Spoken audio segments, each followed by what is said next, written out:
जो भी आप नाम लेना चाहते हो नाम लो, पर जो अदृश्य शक्ति है वही है सत्य। और जो इस शक्ति को ठुकराया है, इसको अस्वीकार किया है, उसकी दुर्गति निश्चित है। यदि कोई कहता नहीं विज्ञान, तो मैं विज्ञान का आदर करता हूं, विज्ञान का अनादर नहीं करता विधायक जी। लेकिन कई ऐसे परिवार हैं जी जो एक संतान के लिए रोते हैं, है कि नहीं? आप लोगों की जानकारी में भी होंगे कहीं। एक से एक धनवान, एक से एक पैसे वाले हैं। थोड़ा जरा जैसा हमने देखो भाई, विधायक लोग कथा में बैठे तो अच्छा लगता है ना, क्षेत्र का नेतृत्व कर रहे हैं तो। अब प्रश्न यह होता है, विज्ञान और ज्ञान दोनों आदरणीय है हमारे लिए, पर पहला स्थान ज्ञान का है, विज्ञान का बाद में। क्यों? बिना ज्ञान के तो कुछ है नहीं। यदि विज्ञान ही सब कुछ है तो कई ऐसे परिवार हैं जो एक संतान के लिए रोते हैं। तो वैज्ञानिक लोग, डॉक्टर लोग, ये जो कहते हैं मैं भगवान की सत्ता को नहीं मानता, तो उनको बोलो, उनको बालक दे दो ना भाई लाके। अच्छे से अच्छे डॉक्टर जब किसी का ऑपरेशन करते हैं, कोई बहुत बड़ा ऑपरेशन हो, तो उनके मुख से एक वाक्य निकलता है, मैं अपना कार्य तो कर दिया, आगे भगवान जाने। ये तो कहते कि नहीं कहते? आगे भगवान जाने। तो भगवान है कौन? हम इसको जानने का प्रयास नहीं किया, भ्रमित हो गए, भटक गए। और हर कोई भी भगवान को जान लेगा तो कल्याण हो जाएगा। ये अनादिकाल का क्रम है, आज भी और आगे भी रहेगा। भगवान को जानने वाले बहुत कम हैं और भगवान को मानने वाले भी बहुत कम पहले थे, आज भी और आगे भी रहेंगे। ये संसार है, दो विचारधारा पहले भी थी, आज भी और आगे भी। क्यों? रावण ना होता तो राम को जानता कौन? गलत तो नहीं है? रावण ना होता तो राम को जानता कौन? अब ये हमारी आपके सामने दो धारा है, एक रावण की नीति और एक राम की नीति है। हम किस नीति को अपना रहे हैं, किस धारा को अपना रहे हैं, हमारा विचार है। गलत है क्या? तो दोनों की धाराएं चल रही हैं, हम किस धारा से जुड़ रहे हैं, और जिस धारा से जुड़ेंगे वही हमारी विचारधारा हो जाए। हमारी विचारधारा कुछ नहीं है, हम जिस धारा से जुड़ जाते हैं। जैसे चूंकि राजनेता भी बैठे, इसलिए एक बात बोल रहा हूं, राजनीति के मार्ग में जो व्यक्ति जाते हैं, जो जिस धारा में जाए, मानो वही है, आपस में भाई भाई, एक साथ रोटी खाने वाले, पर अलग अलग विचारधारा में जुड़ गए, अलग अलग उसमें चले गए, तो एक मां की कोख से आने वाले, एक की अलग भाषा हो जाती है और एक की हो जाती कि नहीं? तो आपकी विचारधारा में जो ये विकृति आई है, किसके कारण? धारा से जुड़ने के कारण। हम गंगा की धारा से जुड़ेंगे तो गंगा बनेंगे, और यमुना की धारा से जुड़ेंगे तो यमुना बनेंगे, और सरयू की धारा से जुड़ेंगे तो सरयू बनेंगे, और गंदे नाले की धारा से जुड़ेंगे तो। यह है इसका सिद्धांत। अब नारद जी के अंदर यह भाव आ गया। नारद जी थोड़ा सा भ्रमित हो गए, भटक गए। जब भटके, भगवान ने सोचा अब ये भी अहंकार का अंकुर आया है, और अंकुर छोटा हो तो नष्ट कर देना चाहिए। वृक्ष छोटा उखाड़ दो, और बड़ा हो जाए तो फिर बड़ी दिक्कत होती है।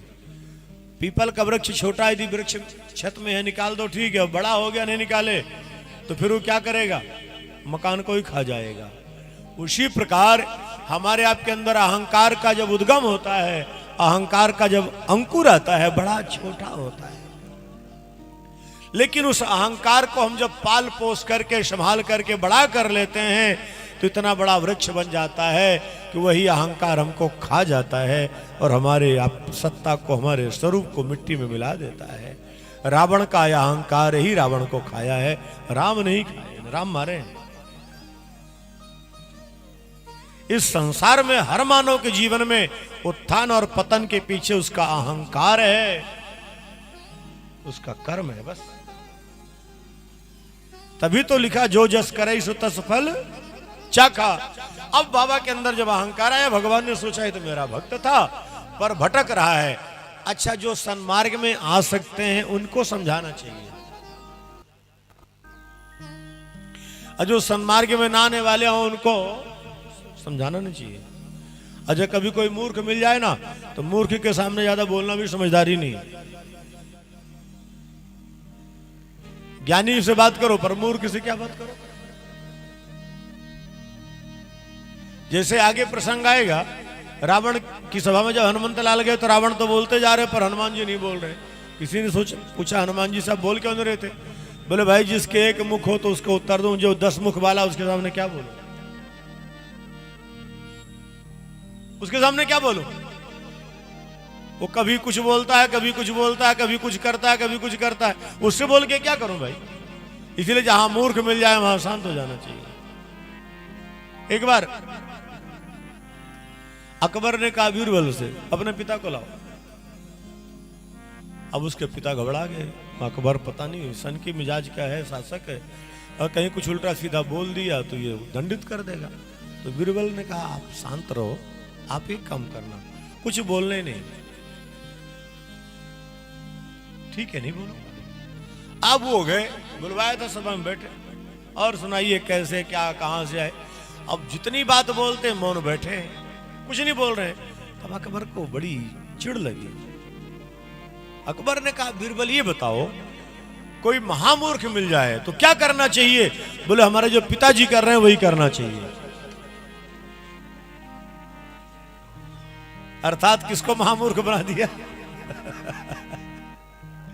तो वही बात है, हनुमंतलाल कहते हैं कि मूर्खों की सभा में ज्यादा बोलना समझदारी नहीं है, लेकिन जिनको बोल करके सुधारा जा सकता है वहां बोलना चाहिए, और जहां बोलने से कोई मतलब नहीं है वहां अपनी ऊर्जा को नष्ट भी नहीं करना चाहिए।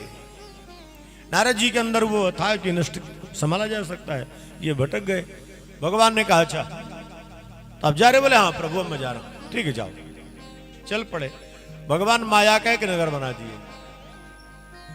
जब माया का नगर बनाए, विश्वमोहिनी का स्वयंवर, बड़ा उत्सव। नारद जी जा रहे थे तपस्या करके। नारद जी ने सोचा ये क्या हो रहा है, यहां पता लगाए। एक राजकुमारी का स्वयंवर है। तो बोले मैं तो महात्मा आदमी, अब काम को जीत लिया हूं, कोई समस्या है नहीं, थोड़ा जाकर के देख लूं, आनंद ले लूं। लेकिन बाबाओं को ज्यादा विवाह में जाना नहीं चाहिए, यानी बाबा लोग जब विवाह में जाते तो कई बार समस्या हो जाती, इसलिए इनको विवाह से थोड़ा दूर रहना चाहिए। त्रिपाठी जी ध्यान रखना, जब विवाह में बाबा लोग आने लगे तो आगे समस्या हो जाती, इसलिए बाबा लोग विवाह से दूर रहते। और सब काम में ठीक है, जहां विवाह की बात हो भले दूर से आशीर्वाद ले लो, अने कहीं बाबा जी विवाह के चक्कर में बड़े दुर्गति न हो जाएगी।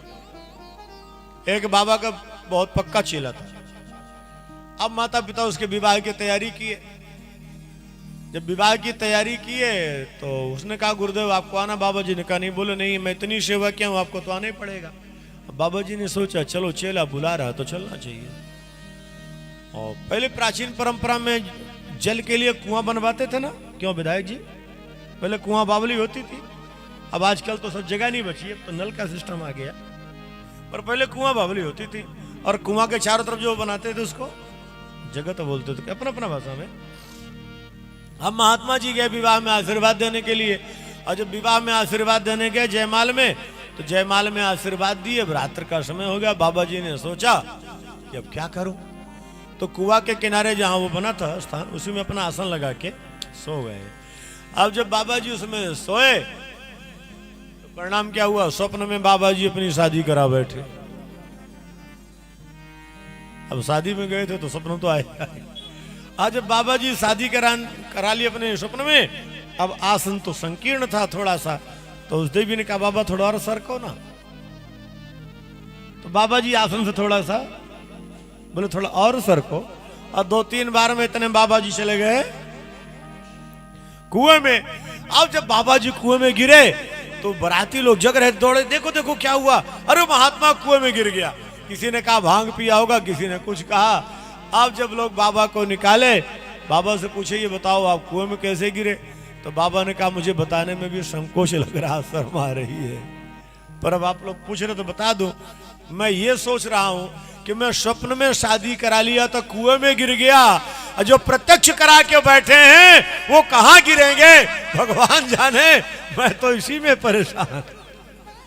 इसीलिए जो संत लोग होते हैं उनको इन सब प्रसंगों से दूर रहना चाहिए, भगवान के भक्तों को। अब नारद जी ने सोचा हमारे ऊपर तो कोई प्रभाव पड़ेगा नहीं, चल पड़े। जब चल पड़े तो राजा शिलनिधि ने कहा कि महाराज आप आई गए हो, हमारी बेटी का स्वयंवर है, तो थोड़ा हस्तरेखा देख लो। नारद जी ने था सोचा चलो देख लेता हूं। और जब नारद जी हस्तरेखा देखे तो उसमें क्या लिखा है, जो एहि बरय अमर सोई होई, जो एहि बरय अमर सोई होई, समर भूमि तहि जीत न कोई, समर भूमि तहि जीत न कोई, जो एहि बरय अमर सोई होई, जो एहि बरय अमर सोई होई। अब जैसे हस्तरेखा बाबा जी देखे तो बाबा जी के अंदर विवाह करवाने की इच्छा हो गई। भगवान मुस्कुराए, देखो अभी तो बड़ा त्यागी बन रहा था, मैं काम को मार दिया हूं और विवाह कराने के लिए भटकने लगा। तो जैसे ही नारद जी ने देखा जो यही बरे अमर सोई होई, अमर हो जाएगा, अजर अमर, विश्व में कोई पराजित नहीं कर पाएगा। अच्छा, हर कोई आज का मानव भी ये चाहता है कि मैं विश्व विजयी बनकर रहूं, मुझे कोई पराजित, और विश्व विजयी बनने की प्रतिस्पर्धा पहले भी थी, आज भी और आगे भी रहेगी। और विश्व विजयी बनने के लिए अब वर्तमान में तो महाराज क्या क्या शब्दावली आ जाती है, इसलिए मैं आजकल न्यूज नहीं सुनता। भाषा की क्या मर्यादा गिर गई है। यानी पहले विरोध भी होता था तो विरोध में शब्दों की गरिमा होती थी, एक मर्यादा होती थी, कभी कभी पीड़ा होती, इसलिए डिबेट अब नहीं सुनता।